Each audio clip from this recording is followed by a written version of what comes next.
আল্লাহ রাব্বুল আলামিন রমাদানের যে বিশাল বড় নেয়ামত মুসলিম মিল্লাতকে দিয়েছেন, এই রমাদানে শুধু ইবাদত বন্দেগী নয়, ইসলামের ইতিহাসের বড় বড় উল্লেখযোগ্য সব বিজয়, সফল অভিযান মুহাম্মদ সাল্লাল্লাহু আলাইহি সাল্লামকে আল্লাহ রাব্বুল আলামিন রমাদানুল করিমেই দান করেছেন। এই জন্য রমাদান আমাদের কাছে খুবই গুরুত্বপূর্ণ। মুসলমানদের আমলি, আধ্যাত্মিক এবং সার্বিক উন্নতি এবং অগ্রগতির অন্যতম সিজন এবং মৌসুম হলো রমাদানুল করিম। শাবান মাস শুরু হওয়ার মধ্য দিয়ে রমাদানের সেই দিন গণনা যেহেতু শুরু হয়েছে, এজন্য আমরা আজ সার্থক রমাদানের 11টি পূর্ব প্রস্তুতি নিয়ে কথা বলবো ইনশাআল্লাহ তাআলা। আল্লাহ সুবহানাহু ওয়া তাআলা কোরআনে কারিমে বলেছেন, ওয়ালাউ আরাদুল খুরুজ লা আ'আদ্দু লাহু উদ্দাহ। কিছু লোক নবী করিম সাল্লাল্লাহু আলাইহি সাল্লাম যখন তাবুকের যুদ্ধে অংশগ্রহণ করবার জন্য ডাক দিয়েছিলেন, তারা সেই যুদ্ধে শামিল না হয়ে মদিনায় অবস্থান করেছিল। এর মধ্যে অনেকেই নানা রকমের অজুহাত, নানা রকমের আপত্তি, নানা রকমের বিভিন্ন কারণ দর্শিয়ে তারা এই যুদ্ধ থেকে পিছপা হয়েছিল। আল্লাহ রাব্বুল আলামিন কোরআনে কারিমে আয়াত নাজিল করে তাদের সে ঘড়িমসির আসল কারণ উল্লেখ করেছেন। আল্লাহ সুবহানাহু ওয়া তাআলা বলেছেন, ওয়ালাউ আরাদুল খুরুজ লা আ'আদ্দু লাহু উদ্দাহ। যদি সত্যি আল্লাহর রাহে জিহাদের ময়দানে যাওয়ার সদিচ্ছা তাদের থাকতো, তাহলে তারা আগে থেকে প্রস্তুতি গ্রহণ করত। যারা নানা রকম অজুহাত দাঁড় করাচ্ছে, এদের আসলে তাবুকের জিহাদে শামিল হওয়ার সেই সদিচ্ছাই ছিল না। যদি সদিচ্ছা থাকতো, আগে থেকে তারা প্ল্যান, প্রোগ্রাম, পরিকল্পনা সেগুলো তারা করত। তো আল্লাহ রাব্বুল আলামিন ঠিক একইভাবে রমজান মাসের যে ইবাদতের বিশাল বড় অপার সম্ভাবনা আমাদেরকে দান করেছেন, এই সম্ভাবনাকে কাজে লাগাতে হলে তার জন্য যথাযথ প্রস্তুতি গ্রহণ করা জরুরি। আমাদের দেশে বেশিরভাগ মুসলমান রমাদান মাস আসলে আমরা কম বেশি নেক আমলের চেষ্টা করি, কিন্তু রমাদানের অনেক আগে থেকে যে আমাদের যথাযথ পূর্ব প্রস্তুতি গ্রহণ করার কথা, দুর্ভাগ্যজনকভাবে সেই প্রস্তুতি যথাযথভাবে আমরা বেশিরভাগ লোক গ্রহণ করি না। যার ফলে রমাদান আসে, রমাদান চলে যায়, আবার রমাদান মাস আসে, আবার চলে যায়। আমাদের তেমন কোনো পরিবর্তন হয় না, আমাদের মধ্যে তেমন কোনো চেঞ্জ আসে না, আমাদের জীবনের ভিতরে তেমন কোনো দৃশ্যমান পরিবর্তন চোখে পড়ে না। এই জন্য সম্মানিত ভাইরা আমার, রমাদানকে যদি আমরা যথাযথভাবে কাজে লাগাতে চাই, তাহলে যথাযোগ্য প্রস্তুতি এখন থেকে, শাবান থেকেই আমাদের গ্রহণ করতে হবে। প্রিয় নবী সাল্লাল্লাহু আলাইহি সাল্লাম বলেছেন, ইন্নাল্লাহা ইউহিব্বু ইযা আমিলা আহাদুকুম আমালান আন ইউতকিনাহ। আল্লাহ রাব্বুল আলামিন বান্দা যে কোনো কাজ করলে সেটা যদি ইতকানের সাথে করে, দৃঢ়তার সাথে করে, উত্তম উপায়ে করে, যথাযথভাবে করে, সে কাজটা যদি করার মতো করে, তো আল্লাহ তাআলা সেটাকে পছন্দ করেন এবং ভালোবাসেন। আমরা যদি রমাদান মাসে সিয়াম এবং কিয়াম, রোজা এবং তারাবি, অন্যান্য আমল ইবাদত বন্দিগি গতানুগতিকভাবে করে শেষ করি, আমরা যদি দায় সারাভাবে শেষ করি, তাহলে এটা আল্লাহ তাআলার প্রিয় পাত্রে আমাদেরকে শামিল করবে না। আর যদি রমাদানের প্রত্যেকটি ইবাদত বন্দিগি এটা হয় ইতকানের সাথে, এটা হয় দৃঢ়তার সাথে, এটা হয় সুন্দরতম উপায়ে, এটা হয় যথাযথভাবে, তাহলে সেই ইবাদত আমাদেরকে আল্লাহর প্রিয় পাত্রে পরিণত করবে ইনশাআল্লাহ। প্রিয় ভাইরা আমার, রমাদান মাসের সেই ইবাদত বন্দিগিগুলোকে যথাযথভাবে করবার প্রয়োজনেই আগে থেকেই আমাদের যথাযথ প্রস্তুতিও থাকতে হবে। কারণ কথায় আছে, যে কোনো কাজের যথোপযুক্ত এবং প্রয়োজনীয় প্রস্তুতি গ্রহণ করা মানে হলো সেই কাজটির অর্ধপূর্ণতা। যে কোনো কাজ প্রস্তুতি যত ভালো হয়, কাজটা তত ভালো হয়। প্রস্তুতি যত নরমাল হয়, খারাপ হয়, কাজটা তত খারাপ হয়। এই জন্য আমরা রমাদান মাসকে যদি অর্থবহ এবং আমাদের লাইফ চেঞ্জিং ইবাদতের মৌসুম হিসাবে, সিজন হিসাবে গ্রহণ করতে চাই, তাহলে এখন থেকে তার জন্য আমাদের সুনির্দিষ্ট প্ল্যান, পরিকল্পনা থাকতে হবে, প্রস্তুতি থাকতে হবে। আল্লাহ রাব্বুল আলামিন আমাদের সবাইকে সেই তৌফিক দান করুন। এই যে রমাদান আসছে আর কয়দিন পর, কারা কারা এই রমাদানকে সবচেয়ে সুন্দরভাবে ব্যবহার করতে চান, একটু হাত তোলেন। আল্লাহ রাব্বুল আলামিন আমাদের সবার হাতগুলো কবুল আর মঞ্জুর করুন, আমিন। আল্লাহ আমাদেরকে রমাদানকে সর্বোচ্চ ভালোভাবে ব্যবহার করার তৌফিক দান করুন। ভাইরা আমার, এই রমাদান মাস আসার বহু আগে থেকেই আমাদের সোনালী যুগের স্বর্ণ মানবেরা যারা ছিলেন, মুহাম্মদুর রাসূলুল্লাহ সাল্লাল্লাহু আলাইহি ওয়াসাল্লামের হাতে গড়া সাহাবা একরাম, সাহাবীদের শিষ্যত্ব পাওয়া, সান্নিধ্য পাওয়া, তাদের সান্নিধ্যের সৌরভে স্নিগ্ধ হওয়া সেই তাবেঈগণ, তারা রমাদানের যথেষ্ট আগে থেকে সুনির্দিষ্ট প্ল্যান প্রোগ্রাম করে প্রস্তুতি গ্রহণ করতেন। একজন প্রখ্যাত তাবেঈ আছেন, সাহাবীদের শিষ্যত্ব পেয়েছেন এরকম একজন তাবেঈ আছেন, যার নাম ছিল মুআল্লা ইবনে ইয়াজিদ। তিনি বলেছেন, সালাফ বা পূর্বসূরীগণ অর্থাৎ সাহাবী তাবেঈগণ তারা রমজানের 6 মাস আগে থেকে, রমজান আসার 6 মাস আগে থেকে আল্লাহর কাছে দোয়া করতেন, রোনাজারি করতেন, কান্নাকাটি করতেন এই মর্মে যে আল্লাহ, রমাদান মাস পর্যন্ত আমার হায়াত বাড়িয়ে দাও, আমি যেন রমজান পাই, রমজানকে যেন সুযোগকে যেন কাজে লাগাতে পারি, রমজানের সুবর্ণ সুযোগ যেন আমার হেলায় হারিয়ে না যায়, সেজন্য আল্লাহর কাছে আগে থেকে এই নিয়ামত প্রাপ্তির জন্য দোয়া করতেন। আর রমজানের পরে বাকি যে 6 মাস, এই 6 মাস তারা দোয়া করতেন, আল্লাহ রমজানে যে সমস্ত আমল ইবাদত, যে সমস্ত নেকামল বন্দিগি আপনি করার তৌফিক দিয়েছেন, সেগুলো যেন আপনি মেহেরবানি করে কবুল এবং মঞ্জুর করেন, অ্যাকসেপ্ট করেন, আপনি যেন সেগুলোকে গ্রহণ করে নেন, সেজন্য 6 মাস তারা দোয়া করতেন। তাহলে দেখা গেল সালাফে সালেহিন তাদের কাছে রমজান এত গুরুত্বপূর্ণ ছিল যে রমজানের আগের 6 মাস এবং পরের 6 মাস রমজান ভাবনায় তারা সবসময় ডুবন্ত ছিলেন, নিমজ্জিত ছিলেন, এর মধ্যেই তারা সবসময় মগ্ন থাকতেন। অথচ আমাদের শাবানের 10, 15, 20 দিন চলে গেলেও রমজানের আবহ আমাদের অনেকের জীবনে, আমাদের অনেকের লাইফস্টাইলে, আমাদের অনেকের প্ল্যান পরিকল্পনার মধ্যে দেখা যায় না। এই জন্য ভাইরা আমার, যথাযোগ্যভাবে রমজানকে যদি আমরা কাটাতে চাই, এর সঠিক ব্যবহার যদি করতে চাই, যেই প্রস্তুতিগুলো লাগবে, 11টি প্রস্তুতি যেগুলো আমাদের রমজানকে সার্থক করতে পারে ইনশাআল্লাহ, তোর মধ্যে সর্বপ্রথম যে প্রস্তুতিটি দরকার সেটি হলো রমজান মাস শুরু হওয়ার আগে থেকেই, যথেষ্ট আগে থেকেই তওবা এবং ইস্তেগফার করতে হবে। কি করতে হবে ভাই? তওবা ইস্তেগফার কেন করবেন? তওবা ইস্তেগফার তো সারা বছরের রুটিন আমল। রমাদানকে কেন্দ্র করে রমজান মাসকে যদি আপনি সঠিকভাবে ব্যবহার করতে চান, তাহলে কেন আপনাকে তওবা ইস্তেগফার করতে হবে? কারণ হলো তওবা এবং ইস্তেগফার এর মাধ্যমে আমরা আল্লাহর রহমতের উপযুক্ত হব।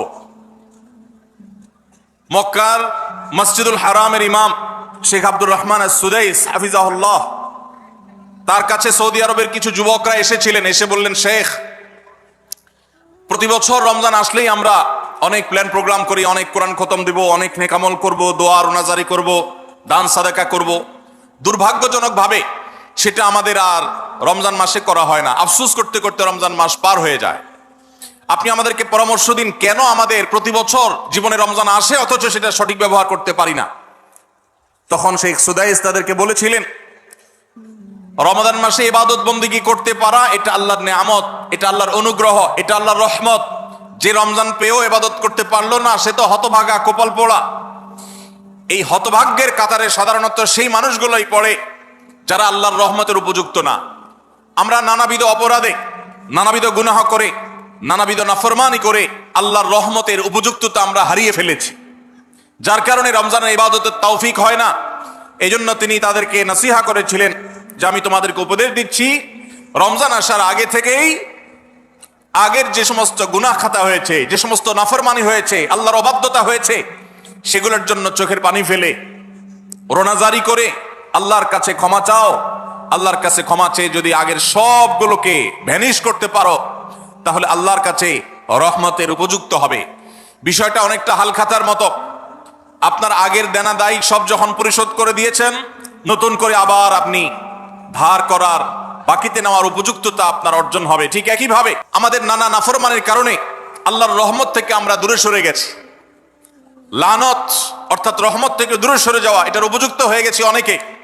এই জন্য ভাইরা, এখন থেকে রমাদানের প্রস্তুতির নিয়তে আল্লাহর কাছে তওবা করা, গুনাহ মাফ চাওয়া, ইস্তিগফার করা, জীবন পরিবর্তন করবার সংকল্প করা, এটা হবে আমাদের রমাদানের প্রথম প্রস্তুতি। চেষ্টা করবো তো ইনশাআল্লাহ।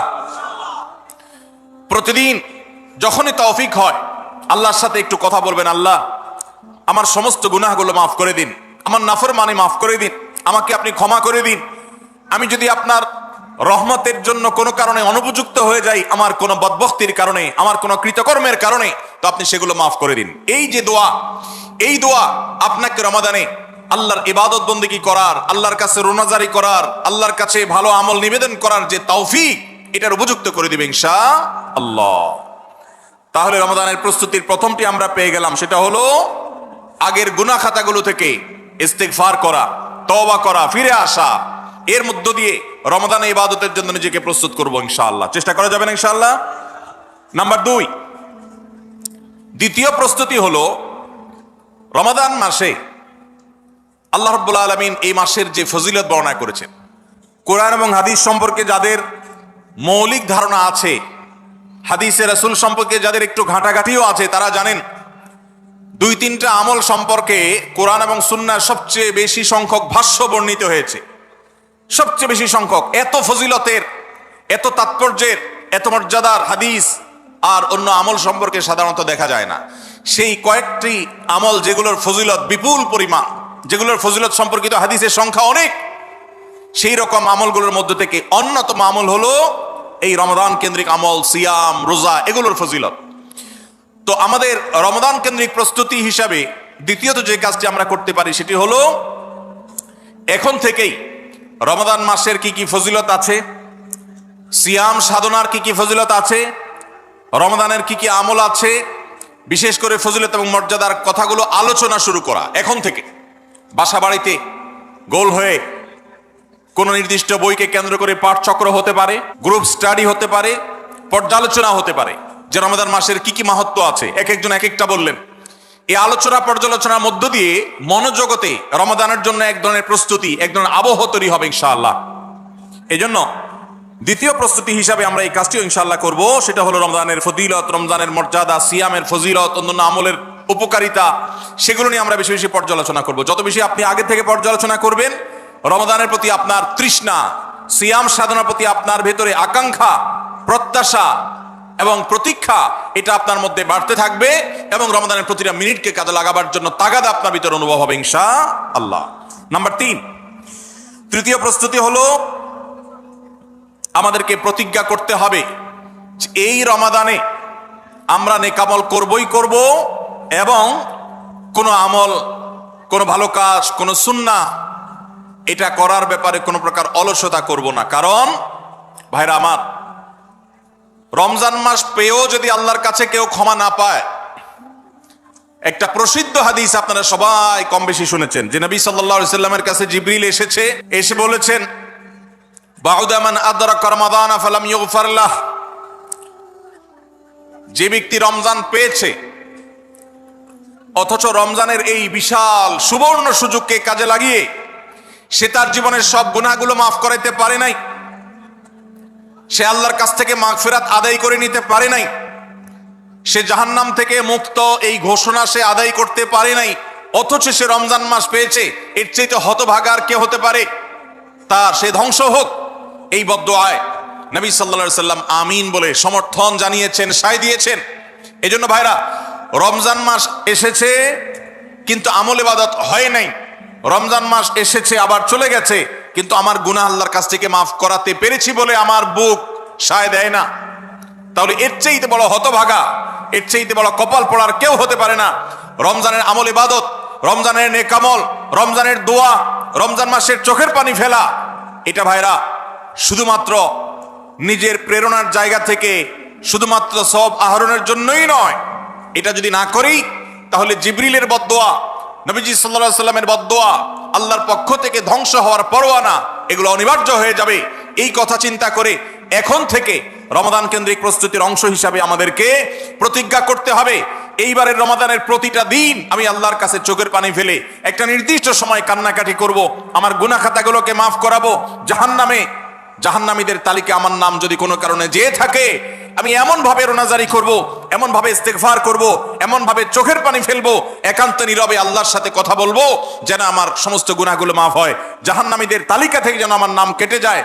এর জন্য ভাইরা এখন থেকে প্রতিজ্ঞাটা করতে হবে। প্রস্তুতি হলো কাজ হবে রমজানে, কিন্তু প্রতিজ্ঞা হবে এখন থেকে যে আমি কোনোভাবে এইবারের রমজানের সুযোগ আর হাতছাড়া করব না ইনশাআল্লাহ। তাহলে 3 নম্বর হলো যে রমজান কেন্দ্রিক সমস্ত আমলগুলো করব, আল্লাহর কাছে তওবা ইস্তেগফার করে নিজের গুনাহগুলোকে মাফ করায় ছাড়বো, জাহান্নাম থেকে মুক্তি তথা নাজাত এটা নিজের করে নেব। এই মর্মে প্রতিজ্ঞাটা এখন থেকে যেই কয়দিন রমজান আসতে সময় আছে প্রতিদিন আমাকে নবায়ন করতে হবে। প্রতিজ্ঞা আজকেরটা যেভাবে হবে কালকেরটা আরো স্ট্রং হবে, তারপরের দিন আরো স্ট্রং হবে। প্রতিদিন আমি স্বপ্ন লালন করব কবে রমজান শুরু হবে, আর আমি আল্লাহ রাব্বুল আলামিনের কাছে রমজানের এই সমস্ত ইস্তেগফার, তওবা, আমল এগুলোকে নিবেদন করতে থাকবো। চেষ্টা করা যাবে না ইনশাআল্লাহ? তাহলে 3 নম্বর প্রস্তুতি হলো রমজান মাসে নেক আমল করার প্রতিজ্ঞা করা, মাগফিরাত এবং নাজাত আদায় করার প্রতিজ্ঞা এখন থেকে করা। নাম্বার 4 নম্বর যে প্রস্তুতিটা আমাদের নিতে হবে সেটা হলো যদি আগের রমজানের কোনো রোজা কারোর কাজা থাকে, এই রমজান আসার আগে আগে শাবান মাসের মধ্যেই সেই কাজাগুলো আদায় করে ফেলা উচিত। আম্মা জান আয়েশা রাদিয়াল্লাহু তাআলা আনহা বলেছেন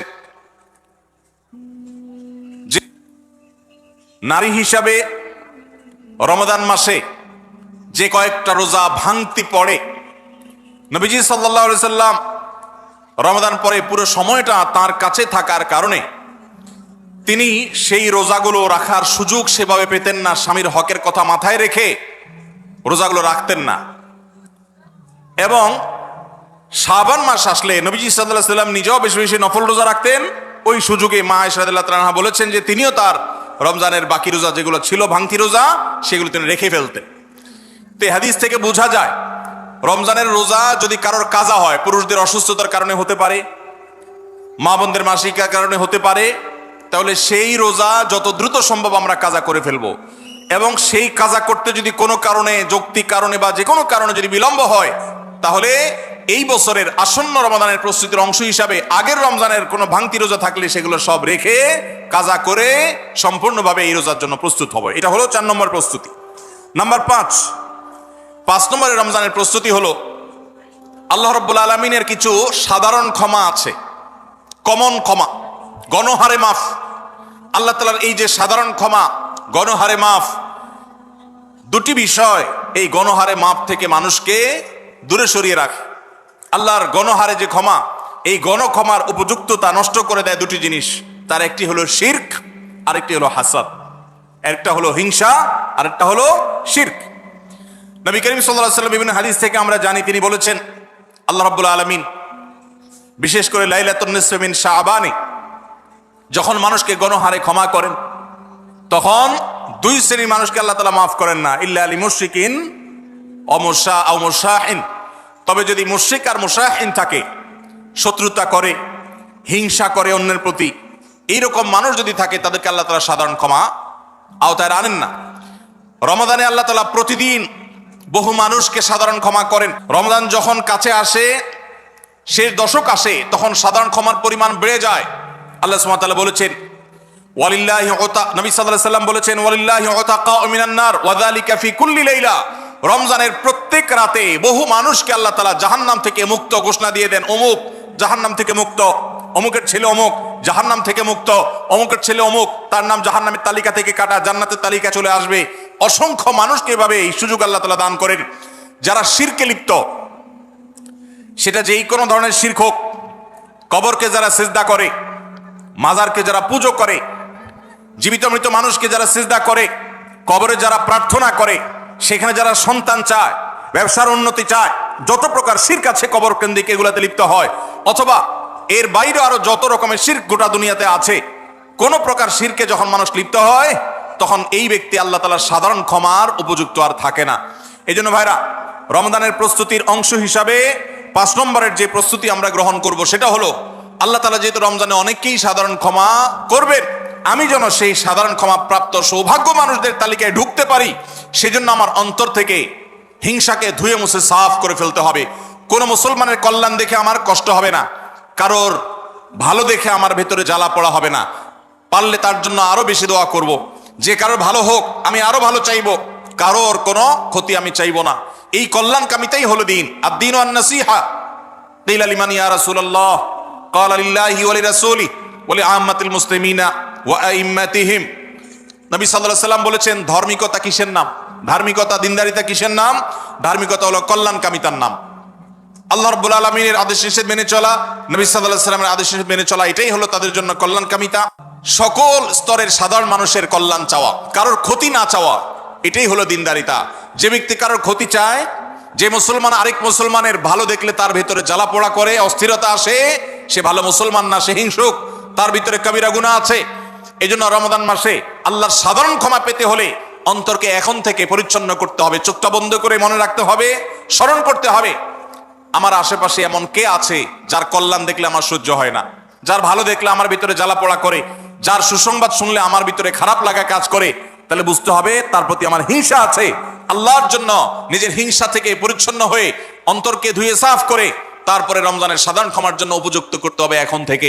ঠিক একইভাবে আমি আমার কথায়, আমার কাজে, আমার বিশ্বাসে কোনো মাধ্যমে আল্লাহর সঙ্গে শিরক করছি কিনা, আরশের মালিকের সাথে শিরক করছি কিনা, আল্লাহ বলেছেন ইন্নাল্লাহা লা ইয়াগফিরু আন ইউশরাকা বিহি ওয়া ইয়াগফিরু মা দুনা যালিকা লিমান ইয়াশা। আল্লাহর সঙ্গে শিরক করা হলে এটা আল্লাহ মাফ করবেন না। শিরকের অপরাধ এটা যদি কেউ করে তওবা ছাড়া মারা যায়, আল্লাহ তাআলা এই অপরাধ ক্ষমা করবেন না, এটা আল্লাহর আগে থেকে দেওয়া ঘোষণা। কোরআনে আল্লাহ আরো বলেছেন, লোকমান হাকিমের উদ্ধৃতি দিয়ে, ইন্না শিরকা লাযুলমুন আযীম, তিনি তার সন্তানকে উপদেশ দিতে গিয়ে বলেছিলেন যে ইন্না শিরকা লাযুলমুন আযীম, শিরক সবচেয়ে বড় অপরাধ। এজন্য ভাইরা, শিরক থেকে পরিচ্ছন্ন না থাকলে রমাদানের কোনো ইবাদত, কোনো আমল আমাদের কাজে আসবে না। এজন্য রমজানের প্রস্তুতি হিসাবে শিরক এবং হিংসা থেকে অন্তরকে পরিচ্ছন্ন করা, পবিত্র করা, এটা হলো আমাদের পঞ্চম প্রস্তুতি। নাম্বার 6, বিগত রমজান যেগুলো আমাদের জীবনে এসেছে, সেই সমস্ত রমাদানে কেন আমার আমল ইবাদত হয় নাই? রমজান আসার আগে নিয়ত করছি কোরআনটা খতম দিব, কিন্তু দিতে পারি নাই। রমজান আসার আগে নিয়ত করেছিলাম এই বছর একটা তারাবিও মিস করব না, কিন্তু অনেকগুলো মিস হয়ে গেছে। রমজান আসার আগে নিয়ত করেছিলাম এই বছর রমজান থেকে ধূমপান করা ছেড়ে দিব, কিন্তু অনেকে ছাড়তে পারেন নাই। রমজান আসার আগে নিয়ত ছিল এই বছর রমজানে একটা খারাপ জিনিস মোবাইলে, টিভিতে দেখবো না, কিন্তু সেই প্রতিশ্রুতি রাখতে পারি নাই। কেন পারি নাই? বিগত রমজানের সমস্ত আমল নামা নিয়ে বসতে হবে এখন থেকে, শাবান থেকে, আজকে থেকেই, যে আমার গত রমজানে আমল ইবাদতের ক্ষেত্রে প্রতিবন্ধকতা, বাধাগুলো কি কি ছিল, একটা একটা করে সম্ভব হলে লিখে ফেলবেন। নাম্বার 1, আমি তারাবিটা নিয়মিত পড়তে পারি নাই, কারণ অমুক অমুক বন্ধুর সাথে আড্ডা যেতে হয়েছে, তাহলে এটা আমার একটা বাধা। আমি হারাম জিনিস থেকে বেঁচে থাকবো, কিন্তু পারি নাই কেন? কারণ ফেসবুকে ঢুকছি একটা কাজে, সেখান থেকে আমার আরো 5টা অকাজ করা লাগছে, তাহলে এটা আরেকটা কারণ, ফেসবুক। এইভাবে একটা একটা করে আপনি যদি কারণ লেখেন, লেখার পর আসন্ন রমাদানকে অর্থবহ এবং সার্থক করবার স্বার্থে এবং প্রয়োজনে সেই চিহ্নিত কারণগুলো একটা একটা ধরে হিম্মত করে, সৎসাহস করে আল্লাহকে সন্তুষ্ট করবার আশায় ছুঁড়ে ফেলে দিতে হবে নিজের জীবন থেকে। এই সংকল্প এবং এই কাজটা যদি আপনি করতে পারেন, তাহলে ইনশাআল্লাহ আপনি দেখবেন আপনার এই রমজান আপনার জীবনের শ্রেষ্ঠ রমজান হয়েছে। ভাইরা আমার, নবী করিম সাল্লাল্লাহু আলাইহি সাল্লাম তাঁর জীবদ্দশায় কয়টা রমজান পেয়েছেন? মাত্র 8টা রমজান পেয়েছেন। দ্বিতীয় হিজরিতে রমজানের রোজা ফরজ করা হয়েছে, দশম হিজরিতে আল্লাহ তাকে দুনিয়া থেকে নিয়ে গেছেন। মাত্র 8টা রমাদান তিনি পেয়েছেন নবী সাল্লাল্লাহু আলাইহি সাল্লাম। বহু সাহাবী আছেন তাদের জীবনে রমজান মাত্র পেয়েছেন একটা রমজান পেয়েছেন। এরপরে রমজান আসার আগে হয়তো জিহাদের ময়দানে গিয়ে শাহাদাত বরণ করেছেন। অনেক সাহাবী আছেন হয়তো 40, 45, 50 বছর বয়সে ইসলাম গ্রহণ করেছেন, এরপরে কয়েক বছরের মধ্যে দুনিয়া থেকে চলে গেছেন, রমজান পেয়েছেন অল্প কয়েকটা। আর আমরা জন্মসূত্রে মুসলমান হওয়ার সুবাদে এক একজন মানুষ 20টা, 30টা, 40টা, 50টা রমজান আমরা পেয়েছি। দুর্ভাগ্য আমাদের, সাহাবা একরাম মাত্র 2, 4, 5টা রমজান পেয়ে তাদের জীবনকে যেই পর্যায়ে নিয়ে গেছেন, আমরা বেশিরভাগ মানুষ জীবনে 30, 40, 50টা রমজান পেয়েও আমাদের জীবনকে সে পর্যায়ে নিতে পারি নাই। ভাইরা আমার, এই জন্যই আসন্ন রমাদানকে সঠিকভাবে ব্যবহার করবার জন্য আমাদের বিগত রমজানগুলোর সমস্ত সমস্যাগুলোকে চিহ্নিত করতে হবে। কি কি কারণে আমি এর আগের রমজানগুলো সঠিকভাবে কাজে লাগাতে পারিনি, ব্যবহার করতে পারিনি, সেগুলো একটা একটা করে দূর করতে হবে। যেমন সোশ্যাল মিডিয়া, ফেসবুক, ইউটিউবের আসক্তি, এটা আমার আগের বছরের রমাদানের যে ইবাদত, এটার ক্ষেত্রে প্রতিবন্ধকতা ছিল। তাহলে এই বছরের ইবাদতের প্রস্তুতির অংশ হিসাবে এই সোশ্যাল মিডিয়া ফেসবুক আমার মোবাইল থেকে আনইনস্টল করে ফেলতে হবে। চেষ্টা করা যাবে না ইনশাআল্লাহ? ভাইরা আমার, যদি ফেসবুক আমার আমল ইবাদতের প্রতিবন্ধকতা তৈরি করে, তাহলে ফেসবুককে আল্লাহর জন্য কোরবানি করবেন রমজান মাস উপলক্ষে। কারা কারা প্রস্তুত আছেন হাত তোলেন। বুঝে শুনে হাত তুলছেন? বুঝে শুনে হাত তুলছেন? আল্লাহ এই হাতগুলোকে সবগুলোকে কবুল মঞ্জুর করুন। যুবক ভাইরা, আপনারা ফেসবুক মোবাইল থেকে আনইনস্টল করার নিয়ত করছেন, এটার মানে কিন্তু আপনারা এক একজন আল্লাহর রাহে কোরবানি হওয়ার নিয়ত করছেন। প্রস্তুত আছেন তো ইনশাআল্লাহ? নিজেদের কোরবানি করার জন্য প্রস্তুত আছেন তো ইনশাআল্লাহ? আল্লাহ তাআলা আমাদেরকে তৌফিক দান করুন। ভাইরা আমার, রমাদানের 6 নম্বর প্রস্তুতির অংশ হিসাবে যে কাজটি করতে হবে বলছিলাম, সেটা হলো আমাদের সমস্যাগুলো কি কি হয়েছে সেগুলো চিহ্নিত করে সেগুলো দূর করতে হবে। আর 7 নম্বর প্রস্তুতির অংশ হিসাবে আমরা যেটি করব সেটা হলো রমাদান কেন্দ্রিক সমস্ত আহকাম এবং মাসাইল, বিধিবিধানগুলো আমাদের শিখে ফেলতে হবে। এটা রমজানের প্রস্তুতি। আমাদের দেশে অনেক মসজিদে ইমাম সাহেবরা তালিম করেন রোজা ভঙ্গের কারণ কি, রোজা মাকরুহ হওয়ার কারণ কি, রোজার জন্য ক্ষতিকর বিষয়গুলো কি কি, এগুলো রমজান মাসে বিভিন্ন নামাজের পরে তালিম করেন। এটা একটা ভালো চেষ্টা, কিন্তু এই কাজটা যদি আমরা শাবান মাস থেকে নিজস্ব উদ্যোগে করি সেটা হবে আরো ভালো চেষ্টা। কথা কি বুঝে আসছে ভাই? তাহলে রমজান আসার আগে থেকেই আমরা মাসাইলের তালিম, মাসাইলের শিক্ষা জ্ঞান অর্জন, রমজানের বিধিবিধানগুলো আমরা জানার চেষ্টা করবো। এটা হবে পার্ট অফ প্রিপারেশন ফর রমাদান। রমজানের জন্য প্রস্তুতির অংশ হিসাবে আমাদের এখন থেকে রমজান এবং সিয়ামের মাসাইলগুলো জানতে হবে। আল্লাহ আমাদের সবাইকে আমলের তৌফিক দান করুন। 8 নম্বর হলো রমজানে যে আমলগুলো করবেন এখন থেকে সেগুলোর ওয়ার্ম আপ এবং রিহার্সেল শুরু করে দিবেন, প্রস্তুতি শুরু করে দিবেন, চর্চা শুরু করে দিবেন। কারণ মানুষ দাঁড়ানো অবস্থায় হঠাৎ করে জোরে দৌড় দিতে পারে না। একটা গাড়ি সেটা দাঁড়ানো অবস্থায় হঠাৎ করে 100, 150, 110, 20 গতিতে চলতে পারে না। প্রথম 10-20 হয়, এরপরে 40-60 হয়, এরপর আস্তে আস্তে 100 বা 110-20 হয়। এই জন্য রমাদান মাসে যদি আপনি বিপুল পরিমাণ ইবাদত করতে চান, অনেকে আছেন অপেক্ষা থাকেন রমজানের চাঁদ উঠলে সব শুরু করব। এদের দ্বারা জীবনে কিছুই হয় না। যারা আসলেই রমজানে কিছু করতে চায় তারা এখন থেকে শুরু করবে। রমজানে আমরা রোজা রাখবো, নবী সাল্লাল্লাহু আলাইহি ওয়াসাল্লাম শাবান থেকে নফল রোজা রাখার অভ্যাস শুরু করতেন। রমজানে আমরা দোয়া করব, এখন থেকে দোয়ার রিহার্সেল শুরু করা, প্রস্তুতি শুরু করা। যে কোনো গুরুত্বপূর্ণ কাজের আগে মহড়া শুরু হয়, তারপরে মূল কাজ শুরু হয়। এই জন্য শাবান মাস থেকে আমাদের প্রস্তুতি চলতে হবে। চেষ্টা করা যাবে না ইনশাআল্লাহ? তাহলে 8 নম্বরের প্রস্তুতি হলো যেই আমলগুলো রমজানে করব সেগুলোর রিহার্সেল, সেগুলোর প্রস্তুতি, ওয়ার্ম আপ এখন থেকে শুরু হবে। নাম্বার 9, রমজান মাসের দিন এবং রাত যেভাবে কাটাবেন তার জন্য একটা প্ল্যান করে ফেলবেন। সুন্দর করে একটা স্কেডিউল করে ফেলবেন, রুটিন করে ফেলবেন যে আমি কোরআন তেলাওয়াতটা কোন সময় করব, দিনের কোন সময়টাতে আমি কোরআন তেলাওয়াতের জন্য টাইম বরাদ্দ রাখলে সেটা মিস হবে না। হতে পারে ঘুমানোর আগে, হতে পারে ফজরের পরে। কোন টাইমটা আমার সবচাইতে কোরআন তেলাওয়াতের জন্য নিরাপদ টাইম সেটা আমি ফিক্স করব। এই ঠিক একইভাবে আমি আল্লাহর কাছে রোনাজারের জন্য ভালো সময় কোনটা সেটা ঠিক করব। আমরা আমাদের আসুন্নাহ ফাউন্ডেশন থেকে আপনারা জানেন রমাদান প্ল্যানার নামে একটা প্ল্যানার তৈরি করেছি রমজানকে অর্থবহ করবার জন্য। এবছর আরেকটা নতুন বই আমাদের আসছে সামনের সপ্তাহে ইনশাআল্লাহ, মাহে রমজানের 27টি আমল, মাসনুন আমল কোরআন সুন্নাহর আলোকে। প্রত্যেকটা খুঁটিনাটি আমলকে আলাদা আলাদা করে উল্লেখ করা হয়েছে। খুব ছোট্ট ছোটি বই, উদ্দেশ্য রমাদানকে অর্থবহ করা। অতএব রমাদানকে অর্থবহ করবার জন্য আপনার প্ল্যান করতে হবে আগে থেকে। সেটা এখন থেকেই, যে আপনি কখন কোন কাজটা করবেন, কোন আমলটা করবেন, কোন ভালো কাজটা করবেন। এগুলো যদি আগে থেকে প্ল্যান হয় দেখবেন কাজটা করা সহজ হয়েছে। নাম্বার 10, রমাদানের প্রস্তুতির অংশ হিসাবে চাঁদ দেখার চেষ্টা করতে হবে। চাঁদ দেখা, আজকাল চাঁদ দেখার আমলটা বিলুপ্ত হয়ে গেছে, অনেকটাই হারিয়ে যাচ্ছে। চাঁদ দেখা কমিটি ছাড়া সাধারণ মানুষ চাঁদ দেখতে আমরা ভুলে গেছি। আমরা চাঁদ দেখি কিন্তু ফেসবুকে, আকাশে না। চাঁদ কি ফেসবুকে দেখবেন না আকাশে দেখবেন? সবাই যদি চাঁদ ফেসবুকে খোঁজেন তাহলে আকাশে সরকারি কিছু লোক খুঁজবে, হেলাল কমিটির লোকজন খুঁজবে।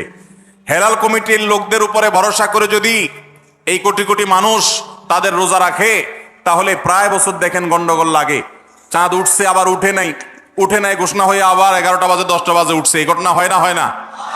এই ঘটনা এই জন্য হয় যে আমরা সবাই চাঁদ দেখার দায়িত্বটা পালন করি না। নবীজি বলেছেন সুমু লিরুইয়াতিহি ওয়া আফতিরু লিরুইয়াতিহি, তোমরা রোজা রাখো চাঁদ দেখে, আবার ঈদও করো চাঁদ দেখে। এই জন্য 29শে শাবান পশ্চিম আকাশে চাঁদ খোঁজার চেষ্টা করবেন সন্ধ্যার সময়। চেষ্টা করবেন না ইনশাআল্লাহ? চেষ্টা করে যদি চাঁদ দেখতে নাও পারেন তারপর আপনি সওয়াব পাবেন। আর যদি চাঁদ দেখেন তাহলে দোয়া করবেন, আল্লাহুম্মা আহিল্লাহু আলাইনা বিল ইয়ুমনি ওয়াল ঈমান ওয়াস সালামাতি ওয়াল ইসলাম রব্বি ওয়া রাব্বুকাল্লাহ। হে আল্লাহ, এই চাঁদকে আপনি বরকত এবং ঈমান দিয়ে আমার জন্য পরিপূর্ণ করে দিন। এই মাস আমার জন্য নিরাপদ এবং ইসলাম দিয়ে পরিপূর্ণ করে দিন। হে চাঁদ, তোমার আর আমার পালনকর্তা একজন আল্লাহ। অতএব এই চাঁদ দেখার চেষ্টা করবো। এটাও রমাদানের প্রিপারেশন, রমাদানের প্রস্তুতির অংশ। 11 নম্বর হলো আল্লাহর কাছে ভাই চোখের পানি ফেলে এখন থেকে দোয়া করব, আল্লাহ এই যে রমজান আসছে এটা যেন আমার জন্য লাইফ চেঞ্জিং হয়, এটা যেন আমার জীবন পরিবর্তনকারী হয়, এটা যেন আমাকে মুত্তাকি বানিয়ে ছাড়ে, এটা যেন আমাকে নেকামল ওয়ালা বানিয়ে দেয়, এটা যেন আমার জীবনে বিশাল বড় অ্যাচিভমেন্ট এনে দেয়, এটা যেন আমাকে মাগফিরাত পাইয়ে দেয়, এটা যেন আমাকে নাজাত পাইয়ে দেয়, এটা যেন আমাকে জান্নাতের উপযুক্ত করে। এই রমজান যেন আমাকে জাহান্নামীদের তালিকা থেকে আমার নামকে কাটানোর নিশ্চয়তা এনে দেয়।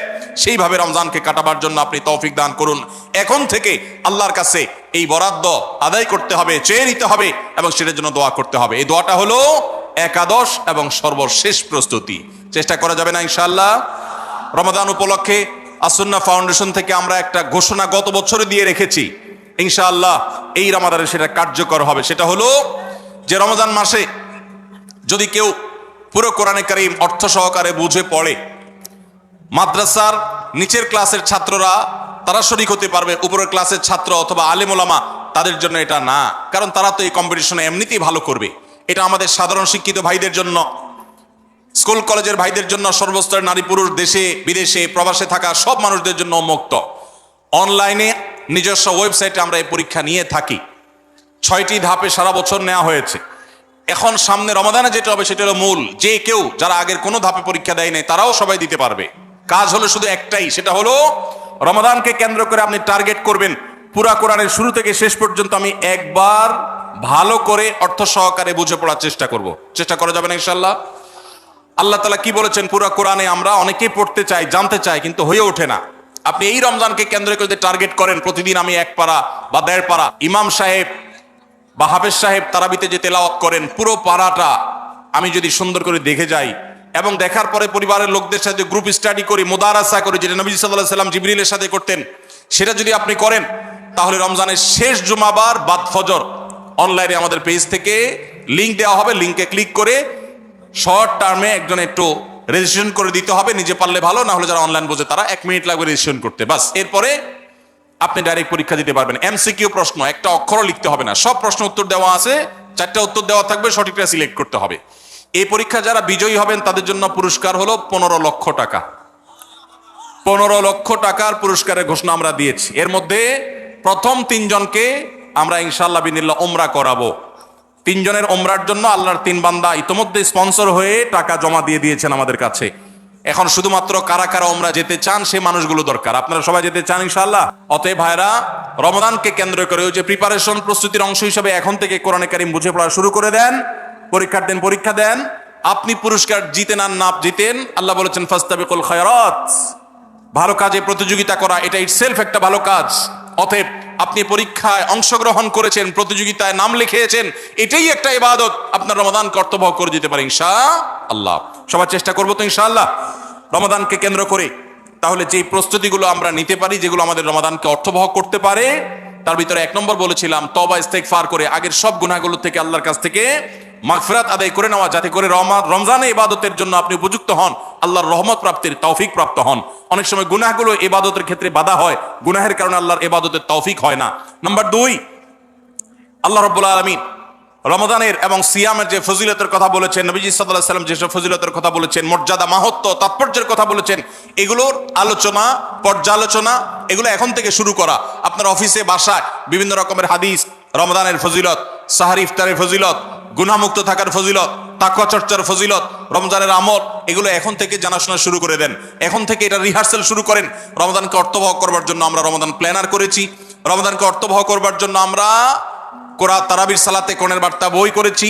রমজানকে অর্থবহ করার জন্য আমাদের আরেকটা বই আসছে, মাহে রমজানের 27 আমল। এই সব আয়োজন কিভাবে রমজানকে সুন্দরভাবে কাটানো যায় সেজন্য এখন থেকে আপনি ফজিলতের হাদিসগুলো জানেন, আলোচনা করেন, দেয়ালে দেয়ালে নিজের বাসায় লাগায় রাখেন এবং বারবার দেখেন, পর্যালোচনা করেন, আবহ তৈরি হবে ইনশাআল্লাহ। নাম্বার 3, তৃতীয় প্রস্তুতি হলো এইবারের রমাদানে যে কোনোভাবে মাগফিরাত আদায় করে ছাড়বো আল্লাহর কাছ থেকে। জাহান্নামীদের তালিকা আমার নাম থেকে থাকলে এটা কাটায় ছাড়বো এই মর্মে প্রতিজ্ঞা করা, এটাও প্রিপারেশন।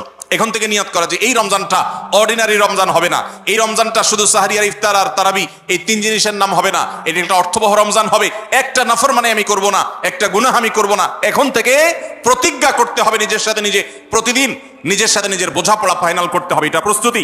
নাম্বার 4, বিগত রমাদানের যদি কোনো রোজা কাজা হয়ে থাকে সেগুলো সব আদায় করে শেষ করতে হবে শাবানের মধ্যে। নাম্বার 5, শিরক, হাসাদ, হিংসা, এগুলোর কারণে আল্লাহর সাধারণ ক্ষমার উপযুক্ততা মানুষ হারিয়ে ফেলে, সেগুলো থেকে মুক্ত থাকার প্রতিজ্ঞা করে মুক্ত থাকার জন্য চেষ্টা করতে হবে এখন থেকে, যে শিরক থেকে থাকলে জীবনে কখনো সেই শিরক থেকে মুক্ত হওয়া, অন্তরে কারোর প্রতি হাসাদ থাকলে সেটাকে দূর করা, তার কল্যাণকামী হওয়া, এগুলোর মধ্য দিয়ে রমজানের যে সাধারণ ক্ষমা হবে তার জন্য নিজের উপযুক্ততা তৈরি করা, এটাও রমজানের প্রস্তুতির অংশ। নাম্বার 6, বিগত রমজানগুলোতে কোন কোন কারণে আমার আমল হয় না, কোন দোস্তের কারণে, কোন বন্ধুর কারণে, কোন গ্রুপের কারণে, কোন অ্যাপসের কারণে, কোন ফেসবুকের কারণে, সেগুলো একটা একটা করে এই রমজানে যেন জীবনে না থাকে সেগুলা ছিন্ন করার জন্য প্রস্তুতি নেওয়া। নাম্বার 7, রমজানের মাসলা মাসাইলগুলো জানা, এটাও রমজানের প্রস্তুতির অংশ, এখন থেকে সেটা করা। 8 নম্বর হলো রমজানে যে আমল করতে চান এখন থেকে সেগুলো শুরু করে দেন, তেলাওয়াত করা। অনেক সালাফ শাবান মাস থেকে প্রচুর তেলাওয়াত করা শুরু করতেন, নবীজি শাবান মাস থেকে নফল রোজা শুরু করতেন। এগুলো হলো আগে থেকে প্রস্তুতি এবং মহড়া। রমজানে যা করবেন, দান সদকা করবেন, এখন থেকে লিস্ট করেন, তালিকা শুরু করে দেন, টাকা পয়সা জোগাড় শুরু করে দেন, এগুলো হলো পার্ট অফ প্রিপারেশন।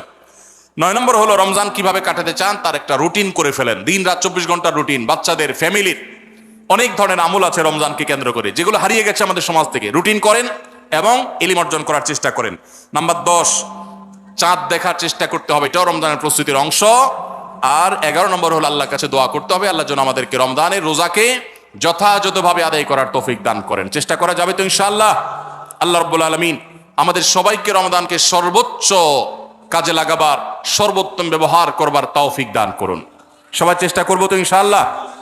ভাইরা আমার, জীবনে রমজান হতে পারে এটাই শেষ, সেই চিন্তা করেই আমাদেরকে রমাদানকে ইস্তেকবাল করতে হবে, অভ্যর্থনা জানাতে হবে। এটাকে শেষ রমজান ধরেই প্রিপারেশন নিতে হবে, আগাইতে হবে।